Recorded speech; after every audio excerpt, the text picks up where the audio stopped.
जय माता दी।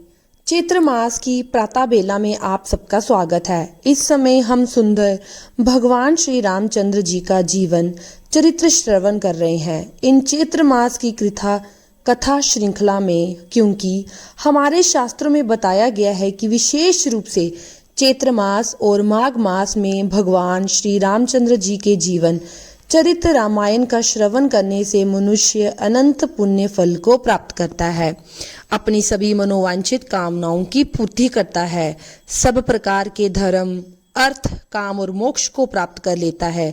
इसलिए चलिए आज की रामायण की हमारी इस कथा यात्रा को आगे बढ़ाते हैं और सुनते हैं आज की चैत्र मास कथा। आइए आज की कथा आरंभ करते हैं। रामायण महात्म्य श्रुत्वा प्रीतो मुनीश्वर सनंत कुमार प्रपन्ना नारदम मुनि सत्तमम सुत गोस्वामी ने कहा। रामायण का ये महात्म्य सुनकर मुनीश्वर सनंत कुमार अत्यंत प्रसन्न हुए। उन्होंने मुनि श्रेष्ठ नारद मुनि से पुनर्जिज्ञासा की। सनंत कुमार ने कहा, हे मुनीश्वर, आपने रामायण का महात्म कहा, अब मैं उसकी विधि सुनना चाहता हूँ। आप ज्ञान में कुशल हैं, अतः अत्यंत कृपा पूर्वक इस विषय को यथार्थ रूप से बताइए। तब नारद मुनि कहते हैं, हे महर्षियों, तुम लोग एकाग्रचित होकर रामायण की यह विधि सुनो, जो संपूर्ण लोकों में विख्यात है। वह स्वर्ग तथा मोक्ष संपत्ति की वृद्धि करने वाली है। मैं रामायण कथा श्रवण का विधान बता रहा हूँ, तुम सब लोग उसे ध्यान से सुनो। रामायण कथा का अनुष्ठान करने वाला वक्ता और श्रोता को भक्ति भाव से भावित होकर उस विधान का पालन करना चाहिए। उस विधि का पालन करने से करोड़ों पाप नष्ट हो जाते हैं। चैत्र मास, माघ मास और कार्तिक मास के शुक्ल पक्ष की पंचमी तिथि को यह कथा आरंभ करनी चाहिए। पहले वाचन करके फिर संकल्प करें कि हम 9 दिनों तक रामायण की अमृतमयी कथा सुनेंगे। फिर भगवान से प्रार्थना करें, हे श्री राम, आज से प्रतिदिन मैं आपकी अमृतमय कथा सुनूंगी। यह आपके कृपा प्रसाद से परिपूर्ण हो। नित्य प्रति अपाप मार्ग की शाखा से दंत शुद्धि करके राम भक्ति में तत्पर होकर विधि पूर्वक स्नान करें। अपने इंद्रियों को संयम में रखकर भाई बंधुओं के साथ स्वयं कथा का श्रवण करें। प्रतिदिन देव पूजन करके संकल्प पूर्वक भक्ति भाव से रामायण ग्रंथ की पूजा करें। इस प्रकार जो मन और इंद्रियों को संयम में रखकर रामायण की विधि का अनुष्ठान करता है, वह भगवान विष्णु के धाम में जाता है, जहां से लौटकर वह फिर इस संसार में नहीं आता। हर प्रकार के दोषों से दूर और शुद्ध होकर जितेंद्रिय और सबके हित में तत्पर रहते हुए जो रामायण का आश्रय लेता है, वह परम सिद्धि को प्राप्त होता है। गंगा के समान तीर्थ माता के तुल्य गुरु भगवान विष्णु के सदृश देवता और रामायण से बढ़कर कोई उत्तम वस्तु नहीं है। वेद के समान शास्त्र, शांति के समान सुख, शांति से बढ़कर ज्योति और रामायण से उत्कृष्ट कोई काव्य नहीं है। क्षमा के समान बल, कीर्ति के समान धन, ज्ञान के समान लाभ और रामायण से बढ़कर कोई उत्तम ग्रंथ नहीं है। जो पढ़ने वालों को रामायण की पुस्तक देता है, वह भगवान विष्णु के धाम में जाता है, जहां जाकर उसे कभी शोक नहीं करना पड़ता। हे धर्मात्माओं, मैं श्रेष्ठ सनत कुमार रामायण की नवा कथा सुनने से यजमान को जो फल प्राप्त होता है, उसे सुनो। पंचमी तिथि को रामायण की अमृतमयी कथा को आरंभ करके उसके श्रवण मात्र से मनुष्य सभी पापों से मुक्त हो जाता है। अगर 2 बार ये कथा श्रवण की जाए तो श्रोता को पुंडरिक यज्ञ का फल मिलता है। जो जितेंद्रिय पुरुष व्रत धारण पूर्वक रामायण कथा का श्रवण करते हैं, वह 2 अश्वमेध यज्ञों का फल पाते हैं। जिसने 4 बार इस कथा का श्रवण किया है, वो 8 अग्नि अष्टम के परम पुण्य फल का भागी होता है। जो 5 बार रामायण कथा का श्रवण पूर्ण करता है, वह अति अग्निओष्टम यज्ञ के द्विगुण पुण्य फल का भागी होता है। जो एकाग्रचित होकर इस प्रकार 6 बार रामायण कथा के व्रत का अनुष्ठान पूरा करता है, वे अग्निओष्टम यज्ञ के 8 गुने फल का भागी होता है। स्त्री हो या पुरुष जो 8 बार रामायण कथा को सुन लेता है वह नरमेध यज्ञ का 5 गुना फल पाता है। जो स्त्री या पुरुष 9 बार इस व्रत का आचरण करता है उसे 3 गोमेध यज्ञ का पुण्य फल प्राप्त होता है।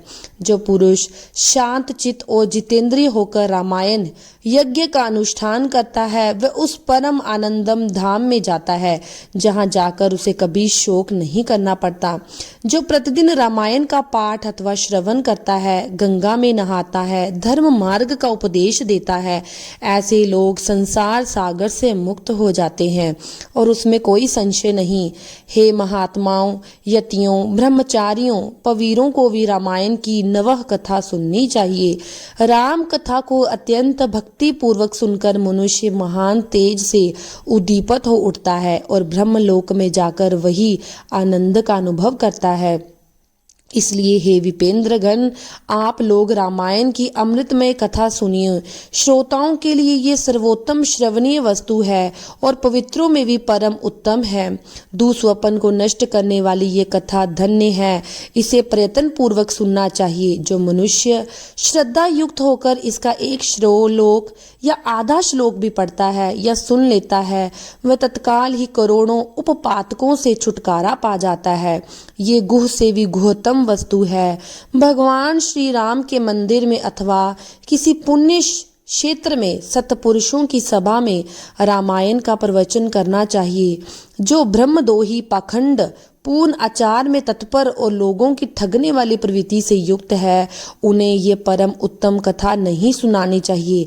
जो काम आदि दोषों का त्याग कर चुके हैं, जिनका मन राम भक्ति में अनुरक्त है और जो गुरुजनों की सेवा में तत्पर है, उन्हीं के समक्ष ये मोक्ष की साधन भूत कथा सुननी चाहिए और पढ़नी चाहिए। श्री राम सर्वदेवमय माने गए हैं। वे प्राणियों की पीड़ा का नाश करने वाले हैं। श्रेष्ठ भक्तों पर सदा ही स्नेह रखते हैं। वे भगवान भक्ति से ही संतुष्ट होते हैं, दूसरे किसी उपाय से नहीं। मनुष्य विवश होकर भी उनके नाम का कीर्तन अथवा स्मरण कर लेने पर समस्त पातकों से मुक्त हो जाता है।